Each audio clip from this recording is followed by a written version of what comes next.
বাংলাকে ওই গুজরাটে পরিণত করবে।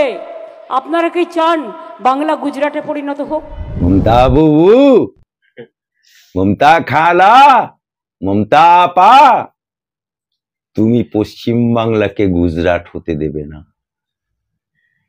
এটা আমাদের সৌভাগ্য, এটা আমাদের দুর্ভাগ্য না। কারণ এই গুজরাটে টাটা কোম্পানিকে তুমি তাড়িয়ে দিয়েছো, এই পশ্চিম বাংলার মাটি থেকে উৎখাত করে দিয়েছো, ডিনামাইট দিয়ে কারখানাকে গুঁড়িয়ে দিয়েছিল। সেই টাটা কোম্পানি গুজরাটে সানন্দে গেছে। আজকে টাটা থেকে, টাটার কোম্পানি থেকে ন্যানো গাড়ি বেরোচ্ছে সেই গুজরাট থেকে। আজকে গুজরাটে বাংলার মুসলমান যুবকরা ওখানে গিয়ে সোনা পালিশের কাজ করছে। আজকে বাংলার মুসলমানরা ওখানে গিয়ে হীরের কাজ করছে। আজকে বাংলার সনাতনীরা ওখানে গিয়ে কারখানায় কাজ করছে। তাই গুজরাট যে তুমি হতে দেবে না, এই কথা বলার জন্য সেলুট জানাই। এই গুজরাট ভারতের একটা সফলতম রাজ্য, যে রাজ্যে ভিখিরি খুঁজে পাওয়া যায় না, যে রাজ্যে কোনো দান বলে নাই, খয়রাত বলে নাই। আর তুমি আমাদের বাঙ্গালকে কাঙ্গাল করে দিয়েছো। গুজরাট তো সোনার খনি করে দিয়েছে। গুজরাটে হিন্দু মুসলমান কাঁধে কাঁধ দিয়ে বাস করছে। গুজরাটে 11% মুসলমানের বাস, সেখানে 9% মুসলমানের সরকারি চাকরিতে কোটা আছে। গুজরাট সেটা বিজেপি, তারা মুসলমানদেরকে সরকারি চাকরিতেই 9% চাকরি দিয়েছে। আর তুমি বাংলার বুকে বামফ্রন্টের আমলে ছিল 2%। সাজার কমিটি রিপোর্ট তুলে ধরে বলেছিলে মুসলমানদেরকে দেখো বাংলার অবস্থা কি, এই বামফ্রন্ট সরকার মুসলমানদের 2%ও চাকরি নেই। সেই মুসলমানদের এখন চাকরি, সরকারি চাকরি 1.5% এসে দাঁড়িয়েছে।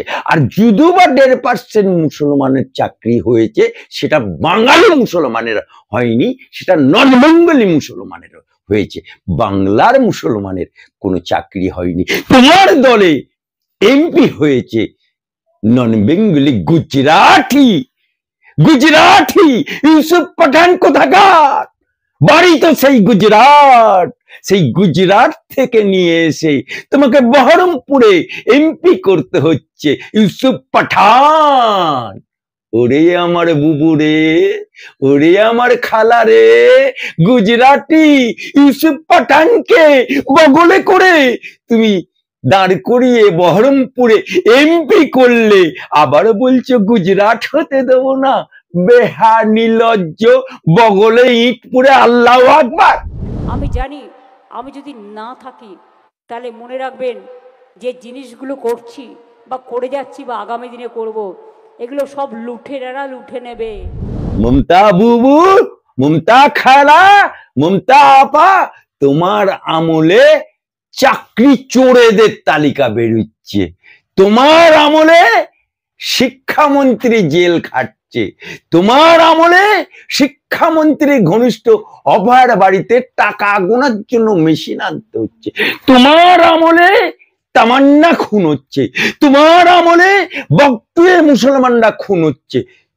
তোমার আমলে মুসলমান মেয়েরা বলতে হচ্ছে তোমার এমএলএ কে বালের যোগ্য না।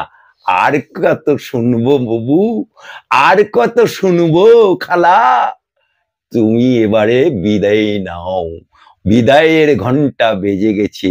তুমি আছো বলেই আজকে চাকরি চুরি হচ্ছে, তুমি আছো বলেই তামান্না খুন হয়েছে, তুমি আছো বলেই অভয়া খুন হয়েছে, তুমি আছো বলেই বাংলার বুকে বকটুয়ে খুন হয়েছে, তুমি আছো বলে খাদ্যমন্ত্রী জেল খেটেছে। তুমি আছো বলে তোমার আদরের বালু খাদ্যমন্ত্রী জেল খাটছে। তুমি আছো বলে জীবন কৃষ্ণ মেলে তাকে জীবন বাঁচানোর জন্য ফাঁসি টপকাতে হচ্ছে। তুমি আছো বলে তোমার আদরের ববিকে আজকে জেল খাটতে হয়েছে। আর তার মেয়ে বলছে আমি রাস্তায় বেরুলে আমাকে চোরের মেয়ে বলছে। ऐसा দিন বাংলা কোনোদিন দেখেনি। তুমি বাঙ্গালকে কাঙ্গাল করে দিয়েছো।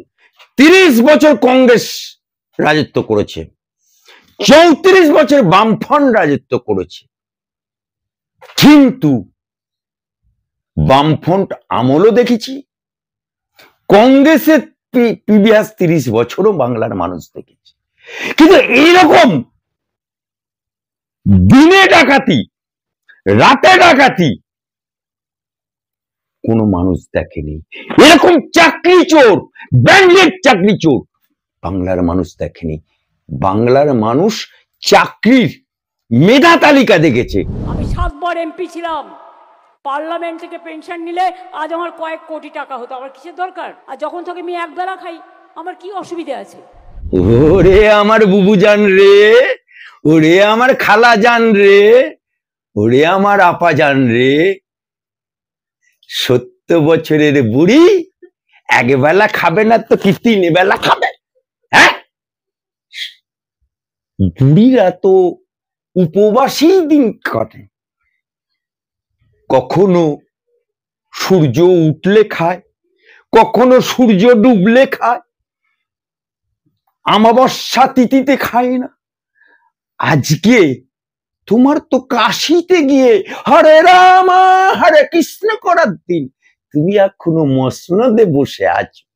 বুবু, বাংলার মানুষ কোনোদিন দেখেনি যে মমতা বুবু ঈদের নামাজে এরকম মাথায় ঘুমটা দিয়ে মমতা বেগম হতে, এটা কোনোদিন দেখেনি। মমতা খালা, মমতা আপা, তুমি বই লেখো, তুমি কবিতা লেখো, এপাং ওপাং ধপাং, তুমি ছবি আঁকো, যে ছবি কোটি টাকায় বিক্রি হয়, যে কেনে সে জেলে যায়। মমতা বুবু, আমরা বাপের জন্মে শুনিনি যে মহাকাব্য লিখেছে কাজী নজরুল ইসলাম। আমরা বাপের জন্মে শুনিনি মহাকাশে গেছে রাকেশ রোশন। কোন দিন শুনবো মমতা বুবু নিজেই মহাকাশে চলে গেছে? এটার জন্যই আমরা অপেক্ষা করছি। শেষ প্রশ্ন করব। কিছু মানুষ বলছেন যে পশ্চিমবঙ্গ যে সরকার, তিনি সেই সরকার সংখ্যালঘু তোষণ করে, কিন্তু আমরা দেখতে পাচ্ছি যে দুর্গাপুর থেকে নিয়ে বারাইপুর, বিন্দাখালী থেকে নিয়ে ক্যানিং, ক্যানিং থেকে নিয়ে মেদিনীপুর, সর্বস্ব সংখ্যালঘু মুসলিমদের উপরে আক্রমণ হচ্ছে। সেই জায়গায় কিছু মানুষ বলছে যে না, সংখ্যালঘু তোষণ নয়, এই মমতা ব্যানার্জির সরকার সংখ্যালঘু শোষণ করছে। কি বলবেন এই প্রসঙ্গে? হাতি দেখেছেন? হাতি, হাতির দুটো দাঁত থাকে, একটা খানে কে লিয়ে আর একটা দেখানে কে লিয়ে। তা বাইরের দাঁতটা বেরিয়ে থাকে আর খানেকে দাঁতটা আন্দারে আন্দারে থাকে। তা আমাদের মমতা বাবু হচ্ছে হাতি। যে দাঁতটা দেখা যায় হাতির, ওটা হচ্ছে দেখানে কে লিয়ে। তা মমতা বাবু রেড রোডের নামাজে আল্লাহু আমিন, আল্লাহু আকবার, আবার দেখবেন মিটিং এ বলবে ইনশাআল্লাহ, আল্লাহর কসম খাচ্ছি।